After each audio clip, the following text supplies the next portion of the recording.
African American women have problems with men, with ourselves, with each other. Exchange their vagina in exchange for love. What you've been taught is a lie. I want you young and dumb and full of their cum. Hello knockouts, Tonya Tko here, and I'm a self-love specialist from TonyaTko.com. My mission is for you to love yourself and each other.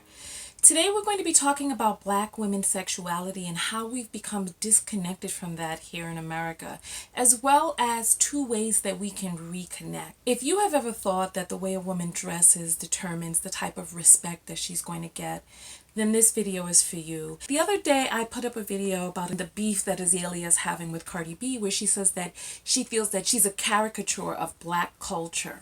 There were a few comments that really just kind of weighed in on my chest, and I feel like it was my duty to make this video, to have this conversation with you all. So this is going to be a big sister conversation. Pull up your chair, put in your earphones, start washing the dishes, do whatever you need to do, because this is going to be a long conversation, and we're going to discuss this until we get to the bottom of it, as well as at the end give you 2 ways to flip this around for yourself. The first comment that I want to highlight says, people are going to think that she represents Black women and Black culture, and that is the issue. Then the same person comes back to say, entire societies get the wrong idea about Black people through the media. This is where foreigners get their information about us. And then she goes on to say, Black people should care what others think of them. It determines whether or not they're going to get respect. Black women have a horrible reputation, and women like this make it worse. Then she goes on to talk about how the Chinese government has banned rap music, etc. I want this to be a discussion.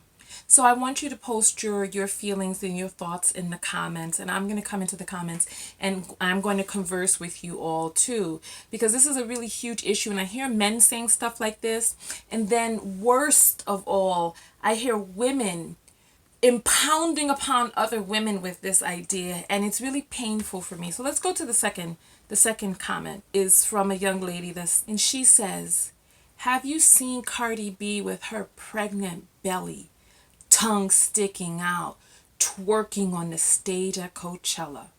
I kind of agree with Azalea Banks. All right, so I want you all to just let that just simmer in on you for a moment, and then let's jump right in. Okay, here we go. All right, number 1, before I jump into it, let me just say this.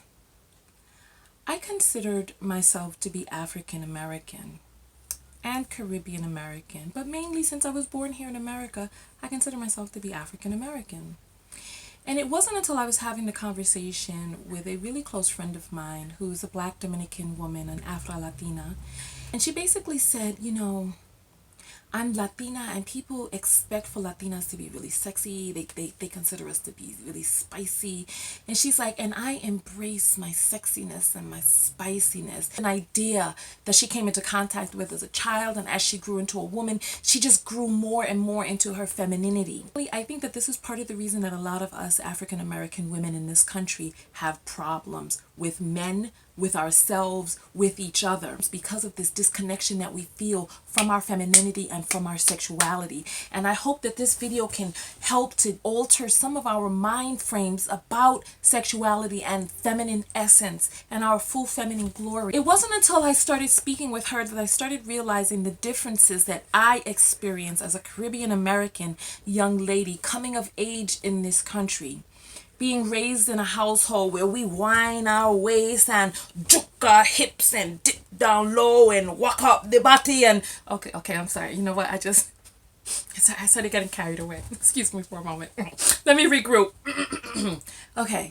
So I thought about the difference between being raised in a household where hip movement and swaying and sensuality and all of that was never discouraged, where I was never lambasted for dancing too sexually, being too evocative.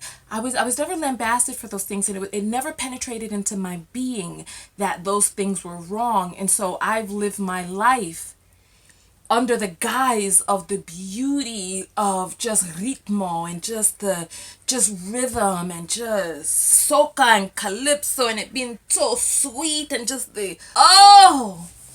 excuse me again, I'm sorry, when I start thinking of calypso, I can't anymore. Soca, oh Lord.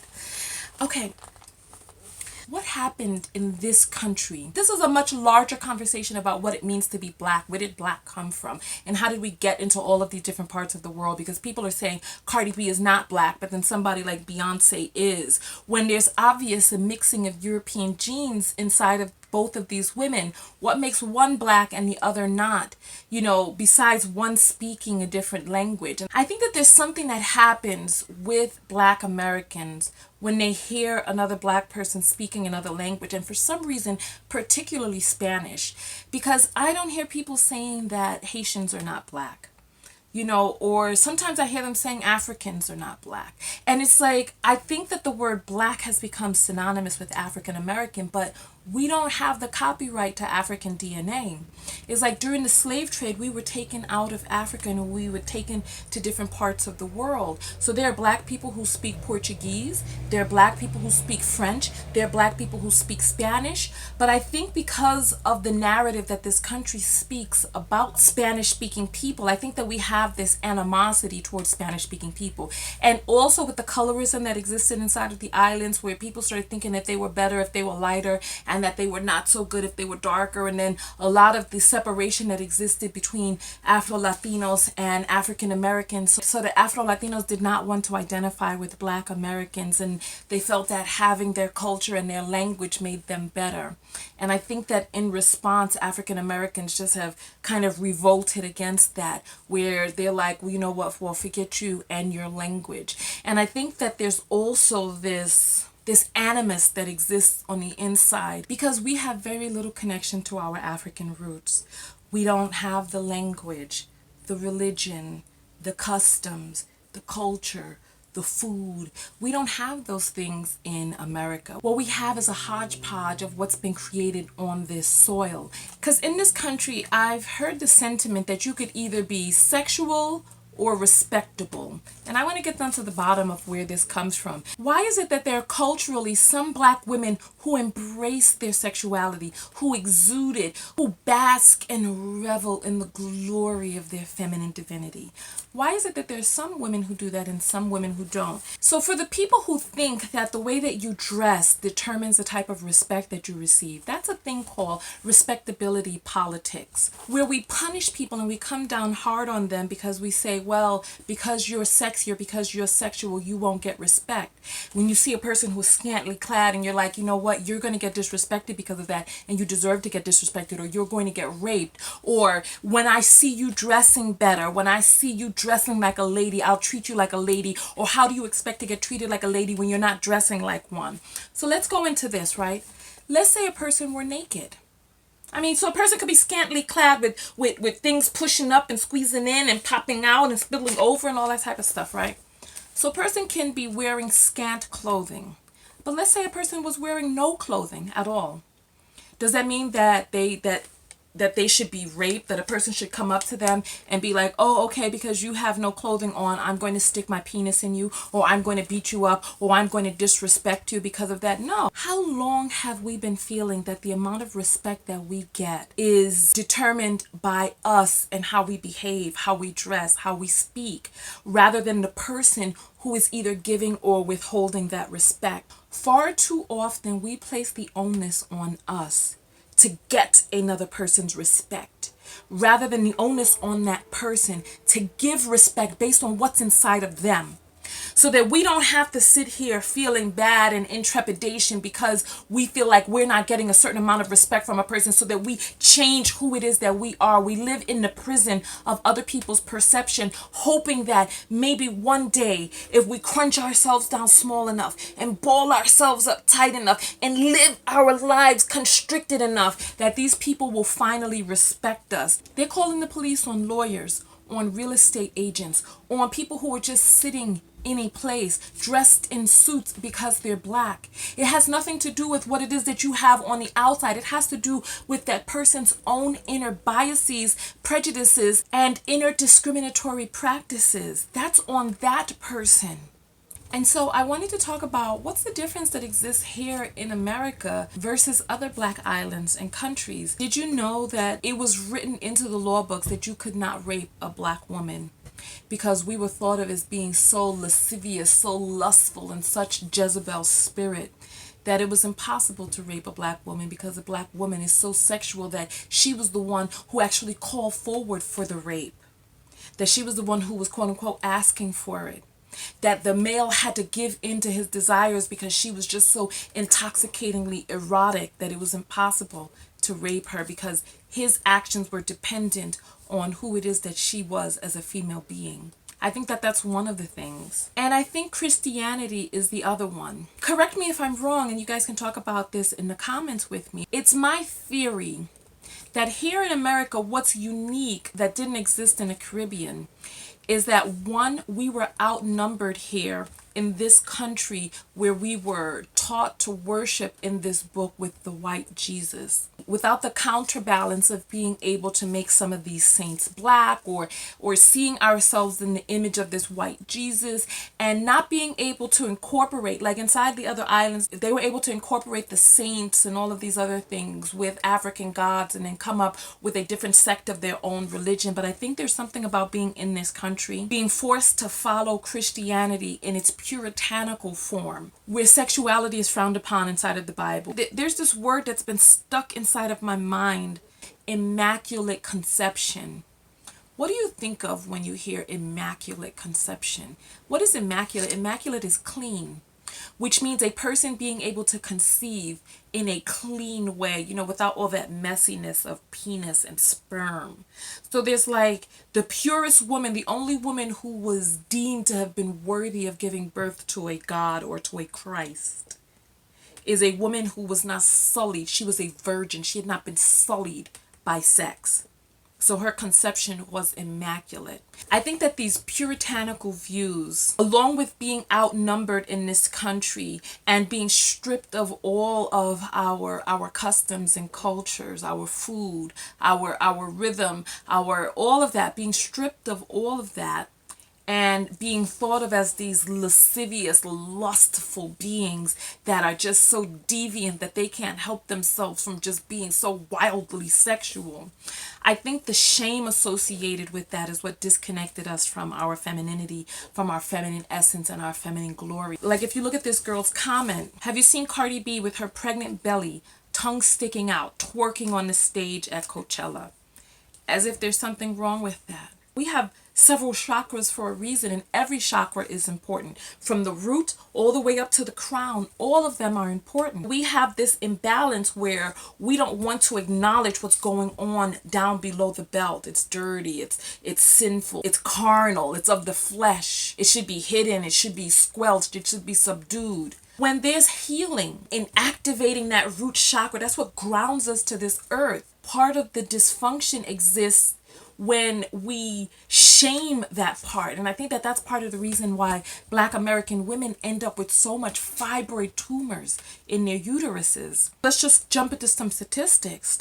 It's noted that almost half of all African American women in this country will be sexually assaulted in her lifetime, with the majority of those sexual assaults happening under the age of 18. So that we have a lot of molestation. I think the number is 40% of all Black girls have been molested. So we have this molestation that exists inside of the Black community.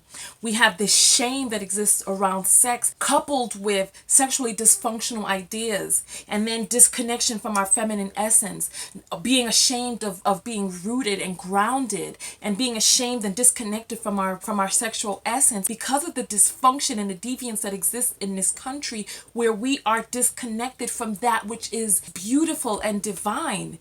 It's like working those hips in a twerking. How many of you can still twerk outside of your 20s? Twerking is inherently African. That's one portion of our culture that just exists in our DNA, that shows up in our dance.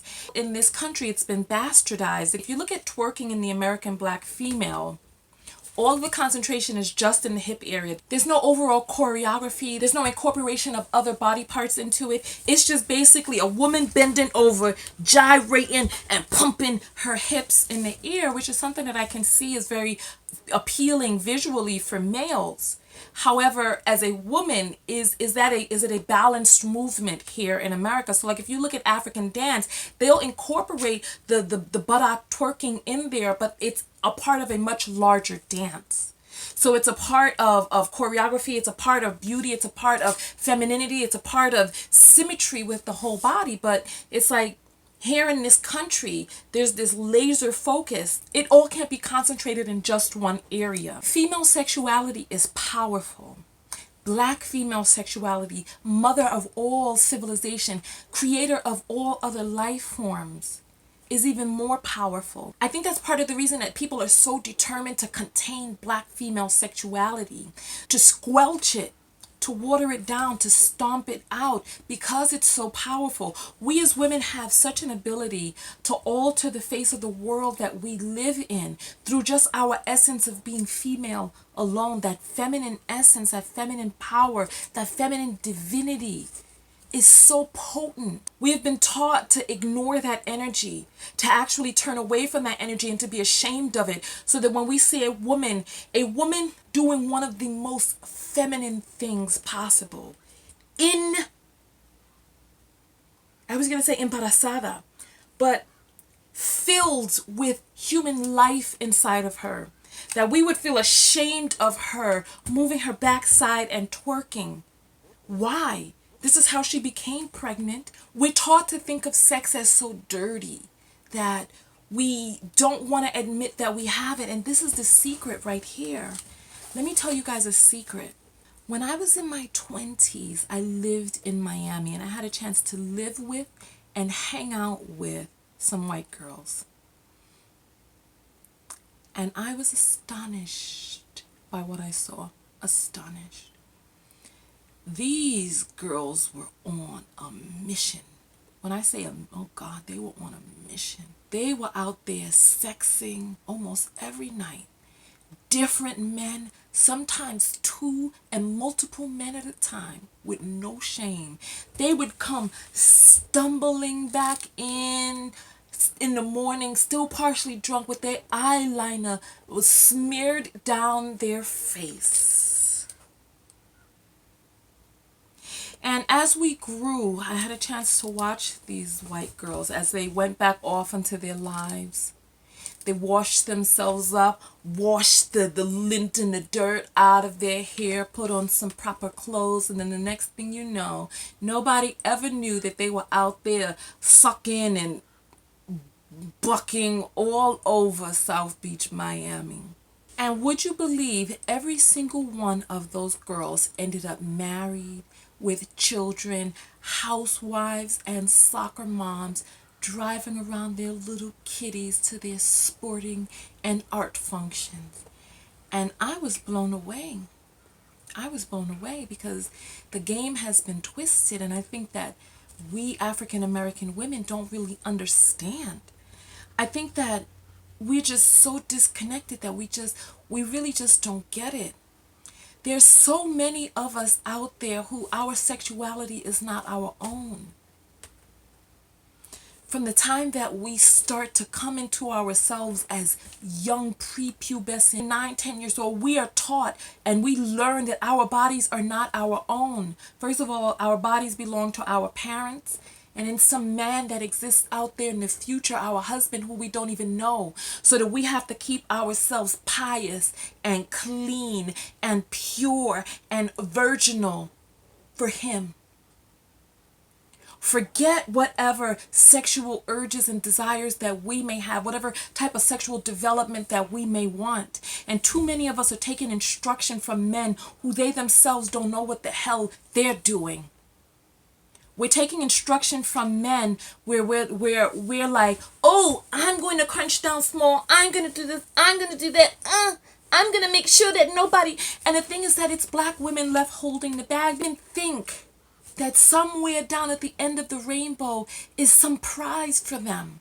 That they're going to win the husband, that they're going to win the good life, that they're going to be rewarded for all of their sexual sacrifice. And I'm here to tell you that there's no prize at the end of the rainbow. The only thing that you do is you deny yourself the sexual, you deny yourself the sexual joy, the sexual experience, and the sexual technique. Let me tell you something. Because at the end of the day, yes, men in their minds, they want you to be virginal. Yes, that's genetic. Because from back in the days before there were DNA tests, the only way to know that the baby was yours is to get with a woman that seemed like she was most likely to stay with you and only you. So it's genetic for them to want you to be virginal. But what I'm saying is that it's not practical. I want you to do something for me, ladies. Do this. Think back to high school. Think back to high school. All of the girls who were quote unquote fast or quote unquote sluts, where are they now? Where are they now?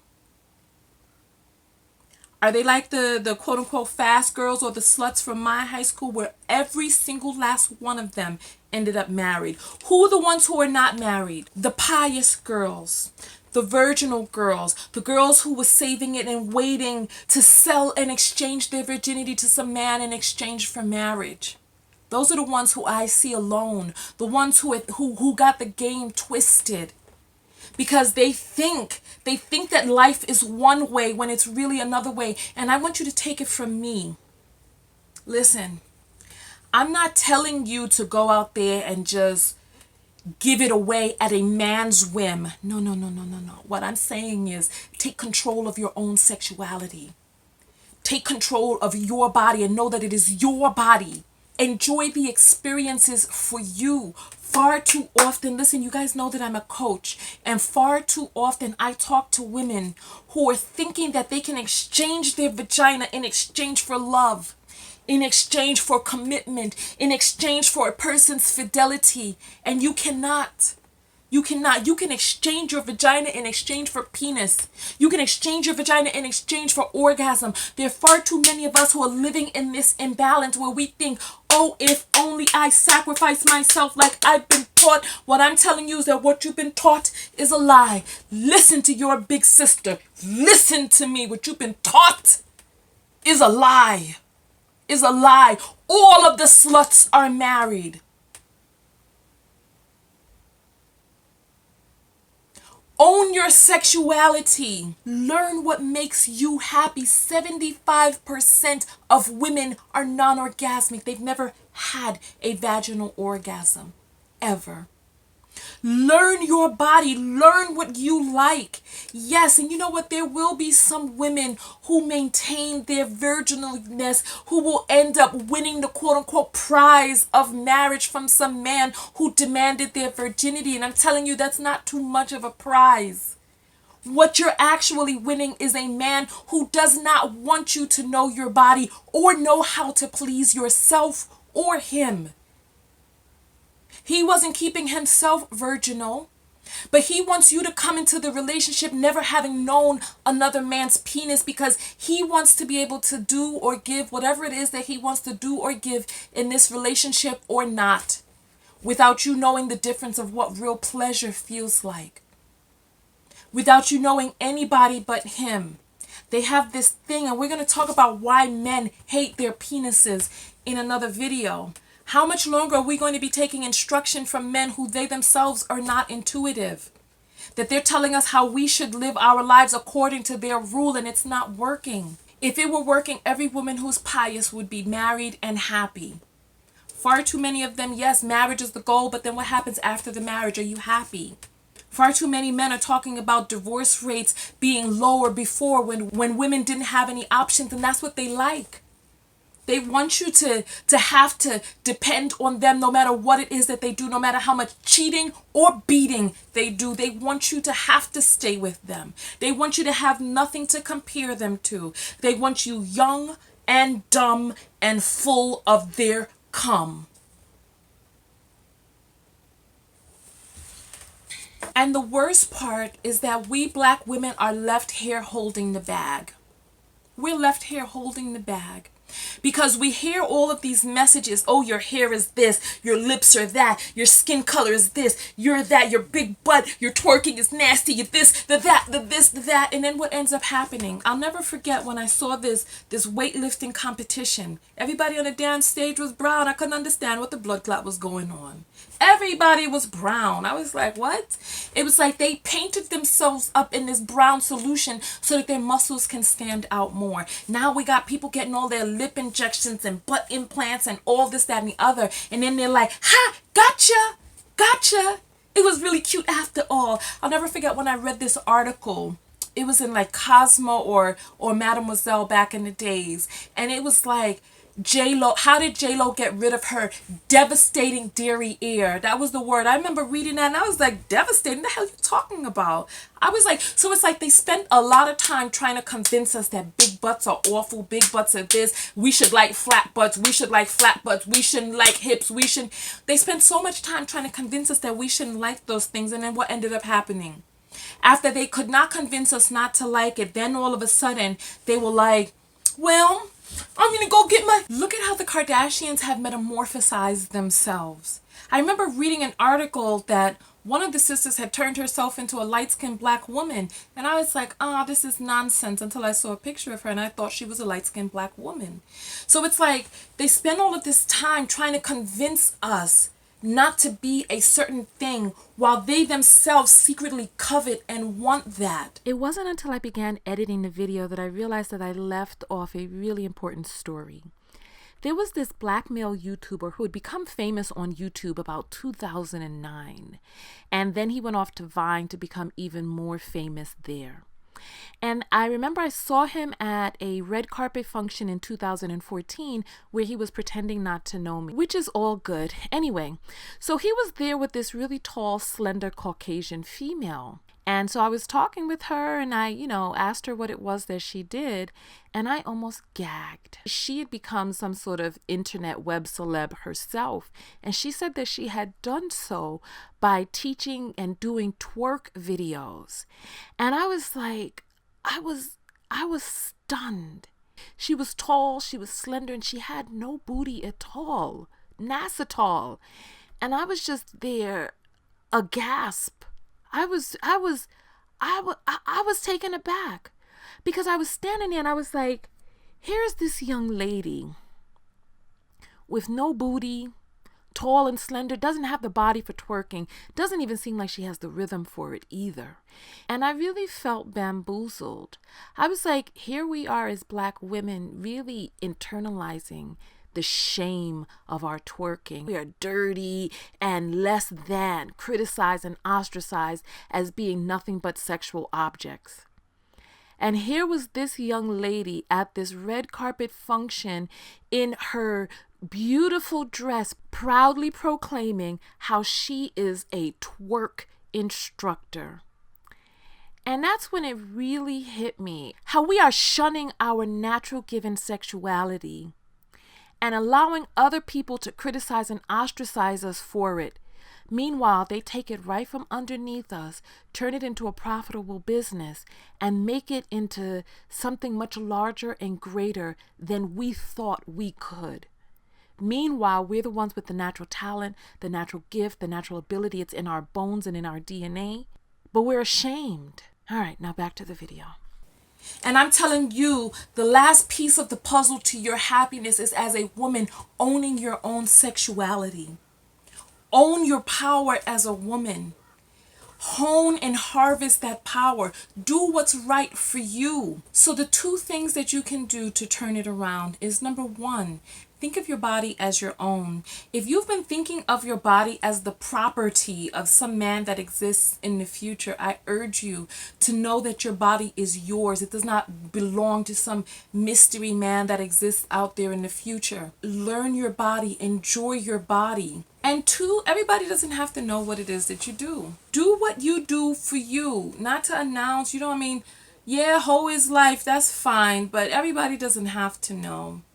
Because believe me, men don't want to know. And speaking of men, 3, it's about time we stop taking instruction from men, because men don't really know what it is that they want. They want a virgin in the streets and a freak in the sheets. And really the only way that you can become a freak in the sheets is by learning your body, learning how to please yourself, learning how to please your partner. And okay, be a virgin in the streets. Keep your mouth shut. Keep your mouth shut. I remember, and I'm going to end the video on this note. I remember back in the days when I did that video, How to Catch a Husband, and I interviewed hundreds of men. I did thousands of interviews, right? And I remember I was talking to this one man, and I asked him, how did he know that his wife was right for him? This man said that he dated his wife for a year and a half, and that she did not have sex with him, and that's how he knew that his wife was for him. And I'm thinking to myself, you know what? Men and their dysfunctional ideas about a woman's worth being attached to her denying him sex. And I'm like, this woman.